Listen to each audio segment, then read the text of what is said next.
Para mim é muito marcante. Lília, não tem um dia que eu não lembre disso. Não tem um dia que eu não lembro do que eu passei.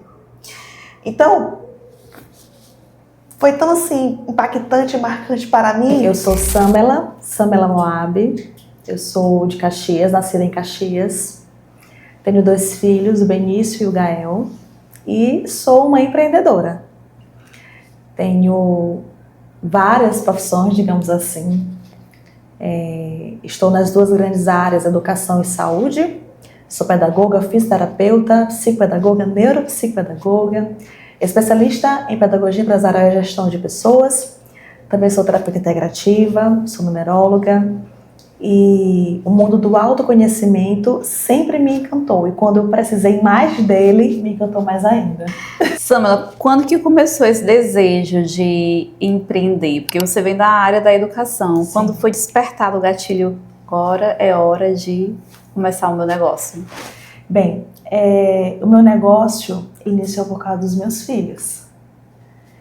O motivo que hoje eu empreendo, que hoje eu tenho meu próprio negócio, é por causa do Benício e do Gael, porque eu entendo que dentro do meu próprio negócio eu posso organizar minha rotina para poder estar junto deles em vários momentos importantes, momentos esses que talvez eu não poderia estar por conta de uma rotina cheia, por conta de um horário de trabalho já pré-estabelecido. Então, enquanto empreendedora e dona de uma clínica, na qual eu tenho os meus próprios horários, eu faço os meus próprios agendamentos, eu consigo me organizar no meu dia a dia com os meus filhos. Então, o maior motivo que eu iniciei no empreendedorismo, o maior motivo é poder cuidar, gerenciar a vida dos meus filhos. A tua história, ela vem de um momento de descoberta, né, de cura, onde você se descobre não só como empreendedor, mas se descobre a essência do que é ser a Samela. E nisso vem essa parte da cura, da ansiedade, da depressão. Conta pra gente como é que foi esse processo de lidar com essas emoções e se tornar a mulher que você é hoje. Eita! Bem, esse mundo da espiritualidade, do autoconhecimento, da autocura sempre me chamou a atenção, mas de alguma forma eu não estava enganjada porque eu não tinha motivos para isso.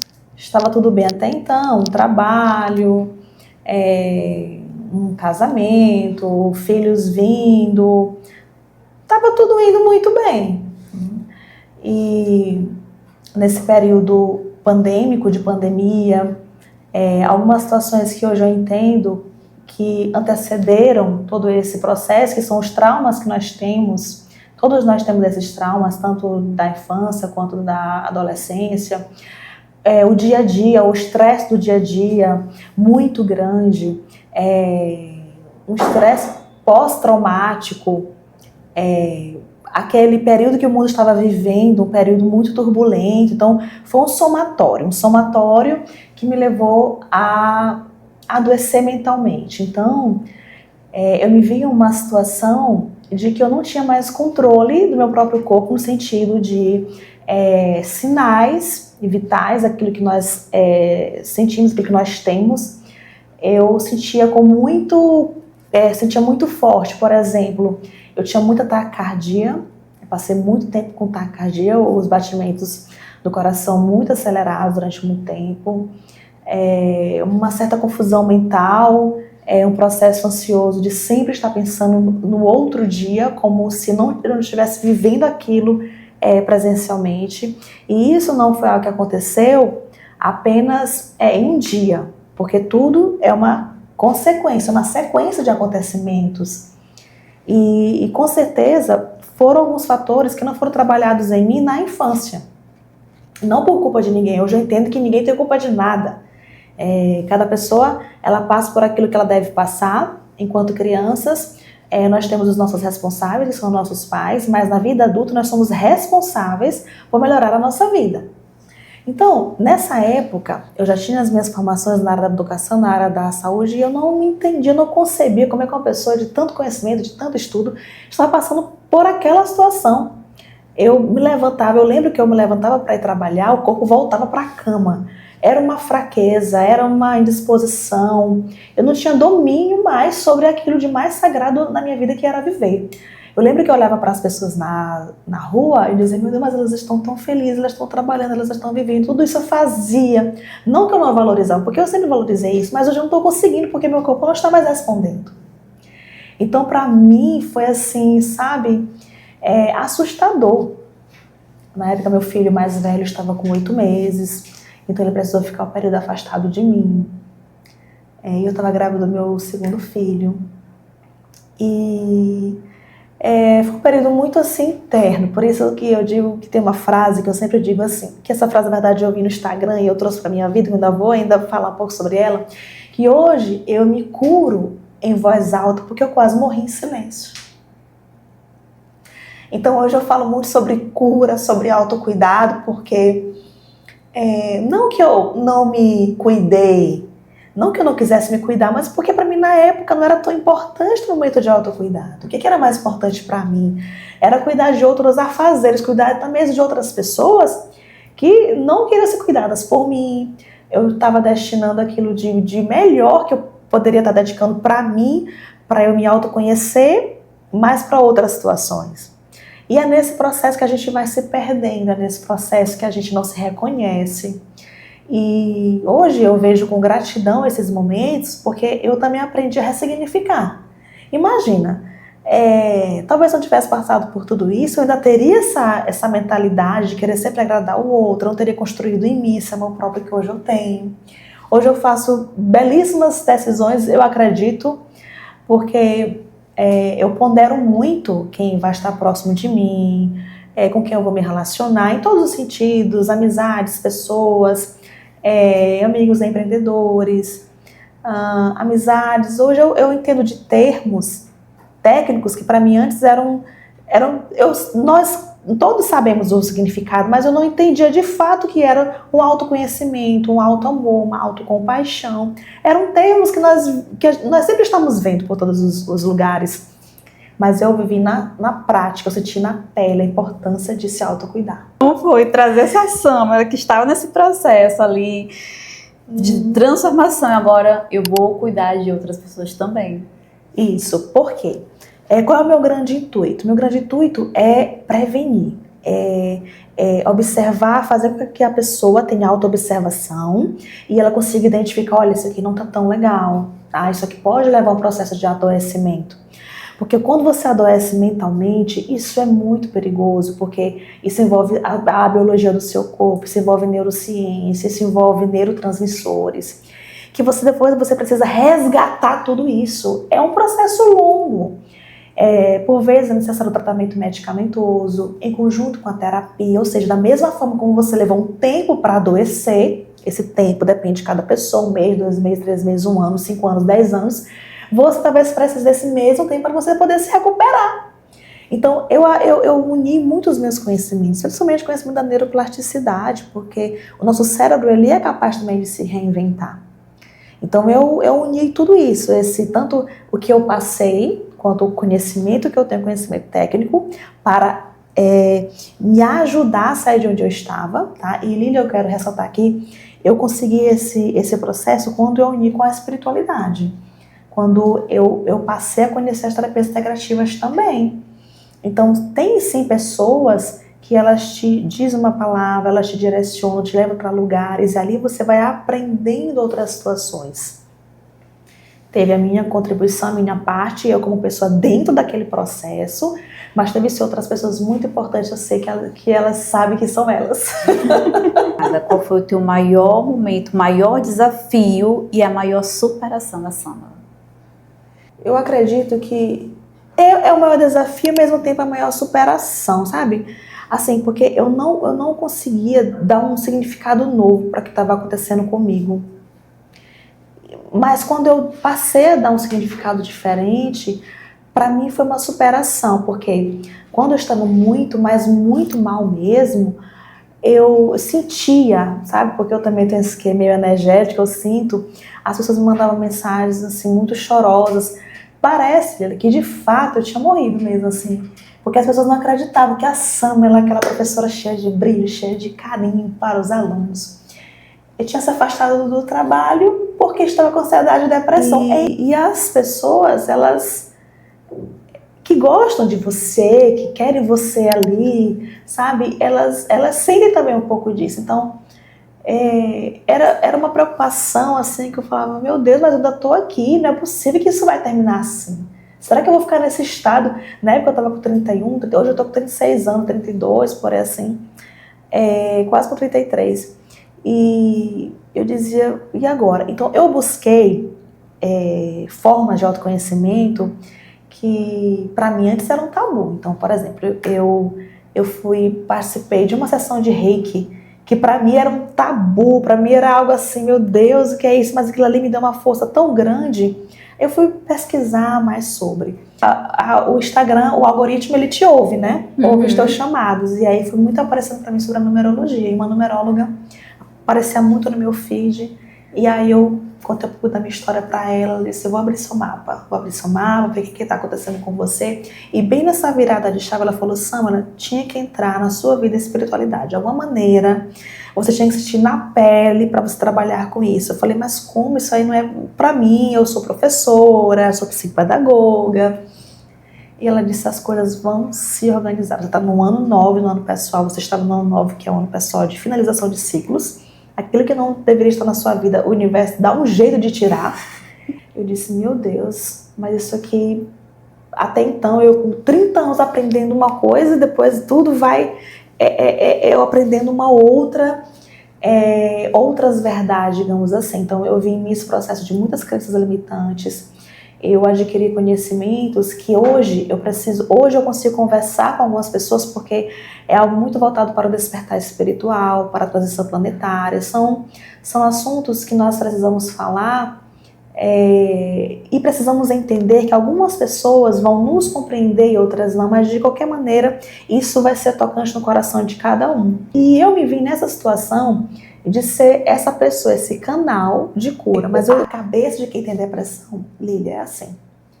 A gente não quer nunca perder a vida, a gente quer tirar aquele problema. Aquele problema, aquela angústia. A coisa que a pessoa mais quer tá viva, só que a dor é maior do que o prazer de viver. E a minha grande preocupação era com ele, para ele poder nascer bem, direitinho. Eu lembro que eu, na sala de cirurgia, eu disse, pronto, já comprei minha missão. Aí a gente tem tanto pensamento. Falei, mas eu não estou respirando, eu estou por aqui ainda. Eu já disse, várias pessoas me ajudaram, mas tem uma pessoa em especial, que é a minha primarita Thalita, que ela esteve nesse processo todo comigo. Foi ela que me levou para essas sessões de reiki. Ela é uma pessoa, ela não tem tantos tabus como eu tinha antes. Hoje em dia eu não tenho mais, né? Mas Samela, vamos por esse lado, mas também ela me levou para vários profissionais, para psicólogos, para psiquiatras. As pessoas até a julgavam, assim, um pouco.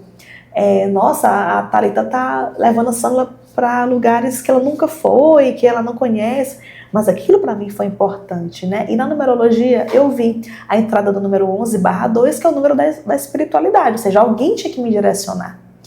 Então, foi um processo assim, devagar, foi lento, aí veio o resguardo, veio o puerpério, veio a minha retomada dos meus estudos. Eu tinha dores intensas, físicas intensas, assim, que me deixavam, eram dores, assim, insuportáveis, né? E aí eu disse, vamos lá, vamos ter calma, e muita oração. Eu fui aprendendo sobre todo esse processo e reconduzindo, e remodelando a minha forma de ver a vida. Fui cuidando mais de mim, fui vivenciando na prática que é o autocuidado. Então, o que eu quero que aconteça? Em quem eu puder chegar e direcionar para não chegar no nível que eu cheguei, eu vou fazer. Porque eu sempre digo, gente, nem que seja uma palavra que eu possa dizer essa minha história, para que as pessoas possam entender que elas, se for para elas passarem por algo parecido, sim, elas vão passar, mas o que eu puder fazer para que elas entendam que não há essa necessidade de elas chegarem no fundo do poço, que você pode estar ali tendo o auto-amor, que você pode amar outra pessoa, que você pode fazer o manejo correto das suas emoções, porque manejar corretamente as emoções salva as nossas vidas. O que é que essa Samela de hoje diria para aquela Samela lá atrás que estava nesse processo?